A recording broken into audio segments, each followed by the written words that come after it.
What are the benefits to being coached through your awakening process? I'm Jason for AwakenedEssence.com.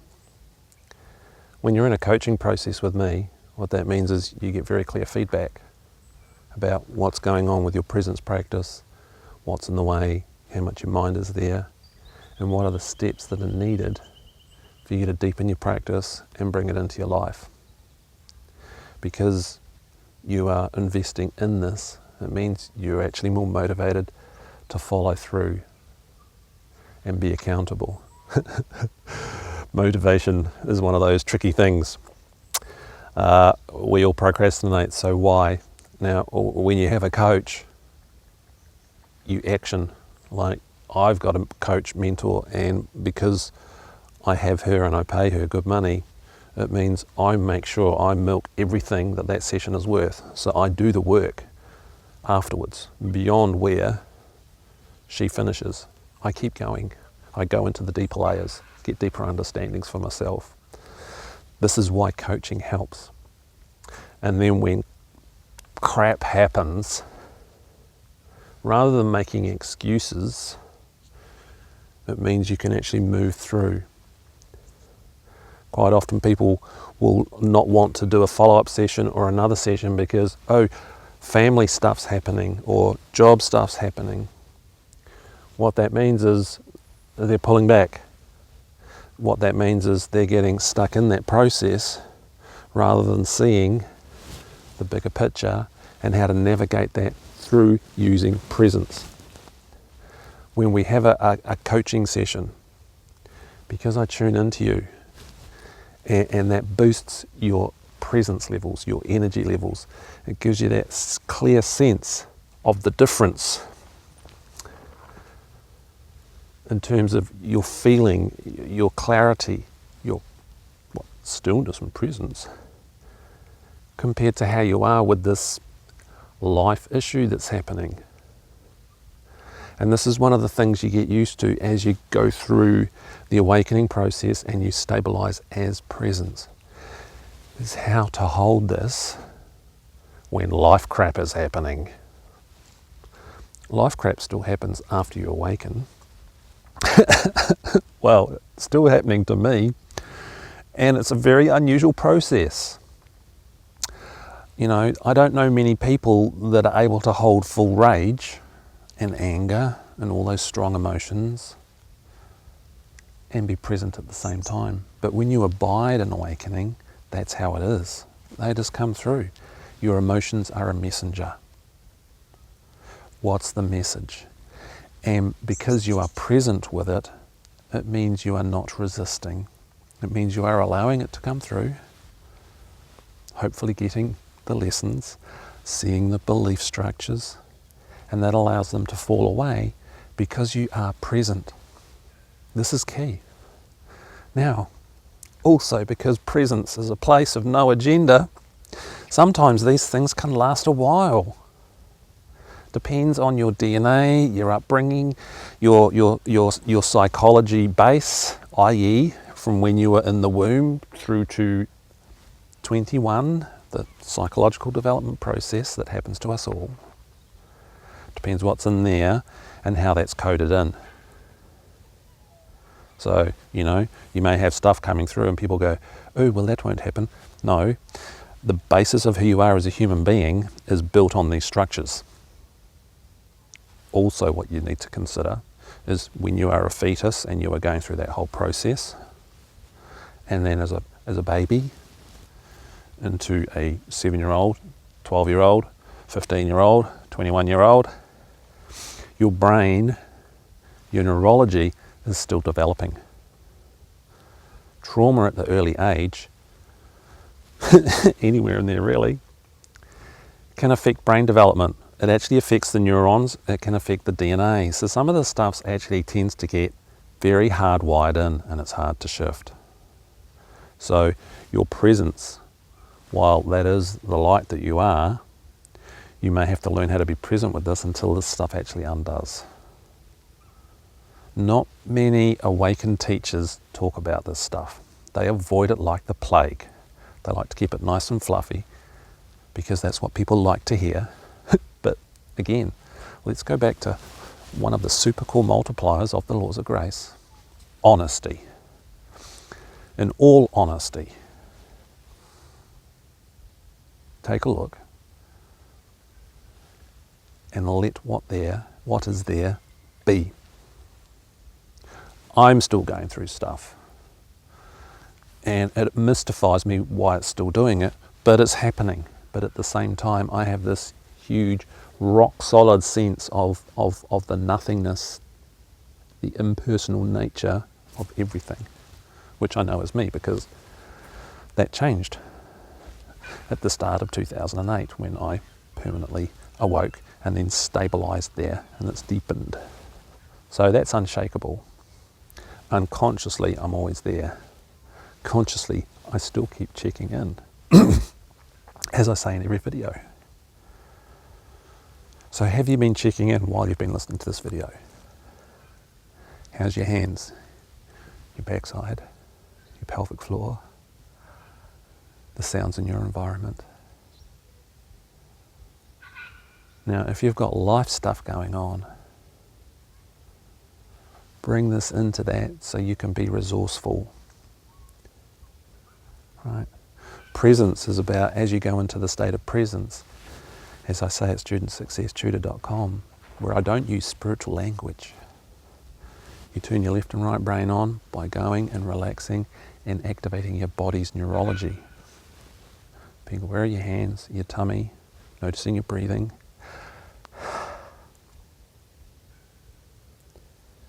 Feeling the base of your being, pelvic floor, gets you under your personality stuff, your tummy. Certainly gets you out of your head. So this may be about all your worries. Your tummy may be feeling all that unpleasant stuff. But as you are aware of your hands, legs, backside, breathing, you can add in your earlobes as well if you want. Just don't get stuck in here.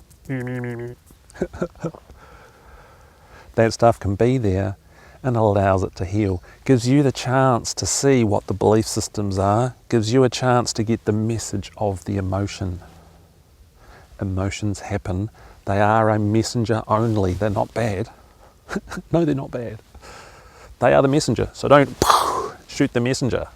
People like to think emotions, anger, sadness, grief, fear, anxiety, and also excitement, which is fear reversed. You're excited because there's a fear you might not make it, so it's exciting. Chemicals. What's the message? Get the message. What's the belief patterning? See if you can sense that. Allow yourself to allow that to move through. Like a belief system is a container for the unknown. Right? That's what a belief is. Do you believe the sun's going to rise tomorrow, or do you know the sun's going to rise tomorrow? Because it's happened every day, right? It's like you don't go, oh, I believe the sun's going to rise tomorrow. Nope. Is Father Christmas going to crawl down your chimney at Christmas time? No. You know that, right? So that was a belief you had as a kid because you were taught it by adults. Or the tooth fairy or whatever. You get what I'm saying, right? When you know what reality is, you don't need to believe that sun thing is going to come up in the morning, right? You know. There's no belief required. So with presence, and you are here now, that allows these emotions, this past trauma and stuff to filter through. And then there's the inquiry process, which is a lot more technical, and we will cover that in coaching. I've got web pages here on it, but it's where you use your skill sets, well, if you're in counselling and stuff, if you're in coaching and stuff, you can use that to help undo that stuff. But if you're doing that from a place of presence, it means you are properly aligned, so all the different layers heal. Beliefs, feelings and emotions.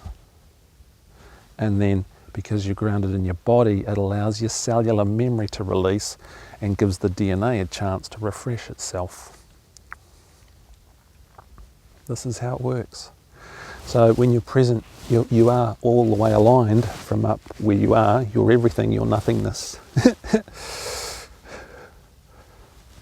Down into the base of your being. And the way I teach the presence practice, which is the fastest way to become present and properly awakened, is because it's via the body. Your neurology has to be activated.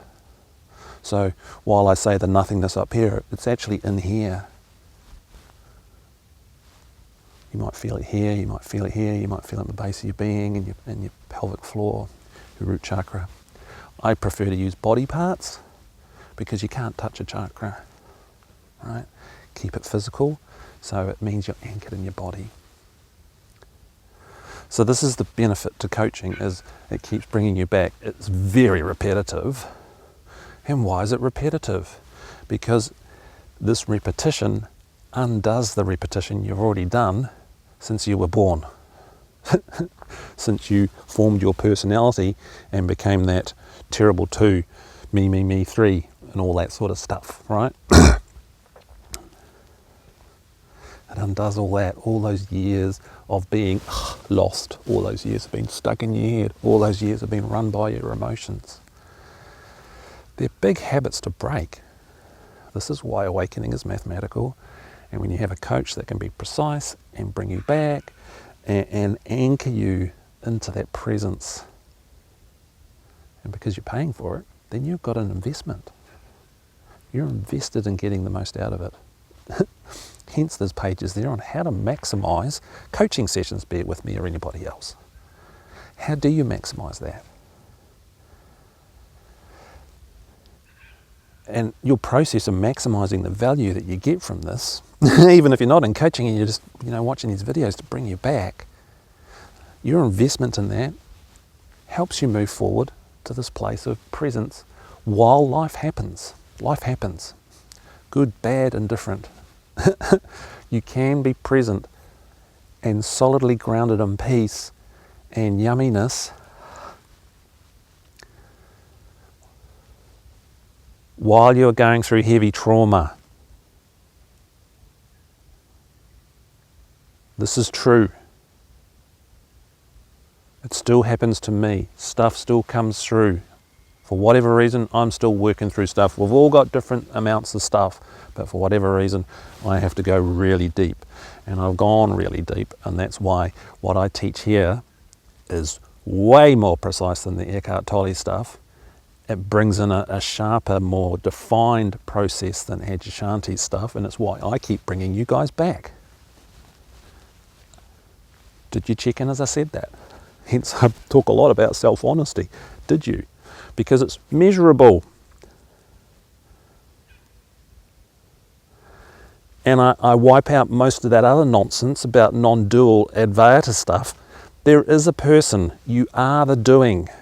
You choose to be aware of your pelvic floor right now and hopefully feel your inner body, your presence, and if you're lucky and you've practiced enough and enough of the protection mechanisms of your, if you want to call it ego, your psychology has fallen away enough so you can be in touch with that infinite nothingness, the purity of stillness, bliss, and then that activates as joy in the body, activates as happiness in the body, activates as love in the body, as you become more accustomed to it and you awaken. It is mathematical. It comes down. Yes, you may have the mind awakening and all those mental level samadhis, and those people don't really ever get that it's not real, that it's not grounded and it's not stable, because it's all up here. It's not anchored in your physicality. And if those people were honest, and if I was to have a good chat with them, it'd be interesting to see if they can hold that while they're having an argument, or if that's instantaneous when they're hit by a car, or if they've fallen off their bike or down the stairs. I mean, everybody has this crap happen in their life. Life happens, you have accidents. What happens? Measurable. Do you want to see it? So this is what the coaching is about. This is why I bring you back over and over and over, and I help you see where your misconceptions are, help you how to deal with these emotions and give you that boost so you can hold those emotions, so we can work through, and in the coaching sessions, take you through the healing processes. I do teach Golden Ray and Reiki and all that spiritual healing stuff. I do that.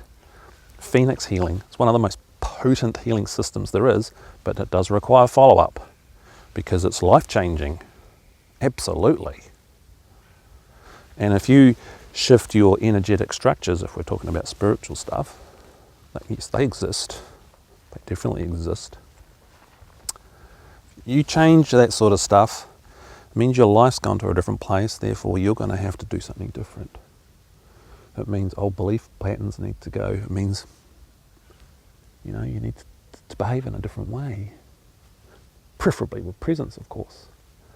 So how's those legs, backside, inner body, presence, and maybe the nothingness? How's that going? Check. Is it there? Be honest. And how strong is it? How deep is it? Be honest. And what I say by being honest is self-honesty and reflecting. And as you practice this, you get better at it. Again, I know I'm repeating myself, but this is the process you go through. It's the process I went through for the 5 years where I heard about Eckhart Tolle and I started practicing presence as much as I could. I went through, having awakenings, which is level 1, or level 2 under my one, level 1 for Adja. Level 2 is non-abiding, where you have significant awakenings and it's easier a lot of the time, and then other times it's really hard and you've got to practice really hard. That's non-abiding. Kind of haven't really lost it, or you can how do you know it's not just a remembrance of being present? Self-honesty and nuance, being nuanced at it. Right? But when you hit abiding, it's here instantaneously, a priori. As soon as you go, where am I? Who am I? It's there, right? That then stabilizes. That still takes 5 years because your personality still has to get used to it. You have to get used to what I've already said in this conversation. You can be aware of the nothingness, the joy and the peace and the stillness while you're actually in fully activated limbic system, amygdala attack, terror, fear, depression. All those things can be concurrent with the nothingness, the peace, the joy, the stillness. Does that do your head in? You want to try experiencing it.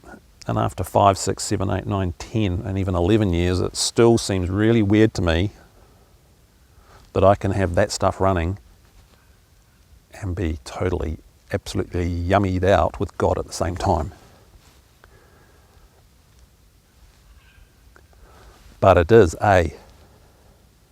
what's happening is if you have a accident, right? It's happened. There is pain, there is trauma, there is all that stuff you have to deal with. You can have your presence and your stillness and your everythingness with that at the same time. It happens.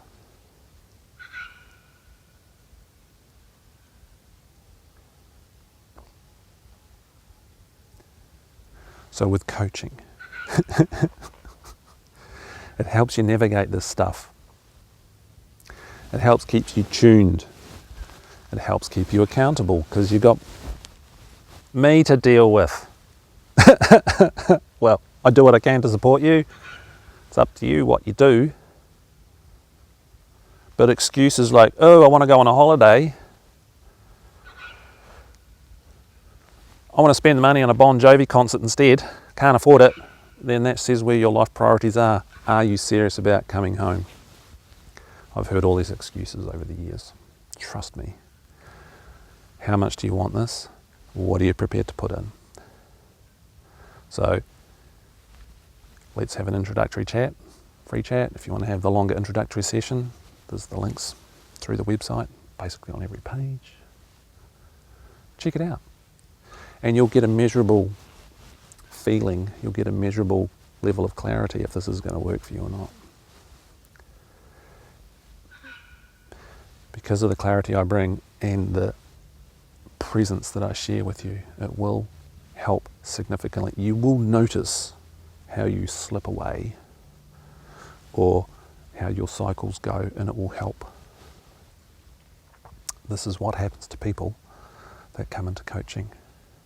And those that fall away, well, they do, they fall away. Because as you can gather from everything I say in my videos, even when you're in an abiding place of awakening, it's still a doing. You still have to check in. If you can be so self-responsible that you do it without having an external party to be accountable to, then awesome. I've taken myself to that place because I've had huge awakenings that I've lost, and it just... So when the permanent one happened, I stuck at it and didn't acknowledge to myself that I was abiding until well over 4 years into it. And I wouldn't acknowledge to anyone else until it was after 5 years into it. 6 years into it, Adja actually acknowledged, yes, it had matured in front of 250 people. And it's matured and deepened a lot more since then. It's still... So while Adja will say it can't be forced, it can be, because you show you're ready by being ready by having done the practice.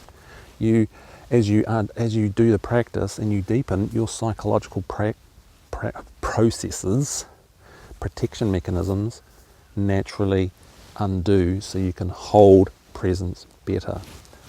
So yes, you can actually make it happen. That's why I say it's mathematical. If you're not doing the work, these things won't undo. And if you bust open and have the big awakenings, like some people do, that's why they go dysfunctional. Ramana Maharshi, everybody loves him, but he did spend 15 years dysfunctional in a cave and he had rodents eating him. That's not functional. Eckhart Tolle, 2 years on a park bench borrowing money to eat. Not functional. I have met the odd person on Facebook who said they've had them, and I've had chats to them. Yes, they were dysfunctional, and usually, luckily, those people are in a environment where they're supported through that, through either their spouse working or they're in a family environment that they can be looked after, because, you know, they can't work. They're dysfunctional.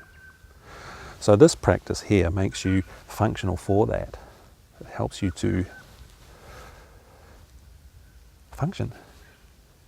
You are learning to function as an enlightened being through doing this practice, through going through the coaching, so you understand it, so your head doesn't get stuck in stupid ideas like ayahuasca is a good thing. It's not. Because drugs and those things unconsciously rip away these protection mechanisms. Yes, you'll have a nice experience, but can you bring it in like that? This is what this practice does. This is what the coaching does. It stabilizes your ability as a person, as a being, to hold the nothingness, the nobody that you are, while you're the human being. Seems pretty clear to me. Hopefully this video helps make it clear for you. So check out the coaching and we'll discuss how to go about it, what sort of commitment you have to yourself, and how you want to structure this. And it will be a lot smoother. It will be a lot more pleasant. So I'm Jason for AwakenedEssence.com. Make contact.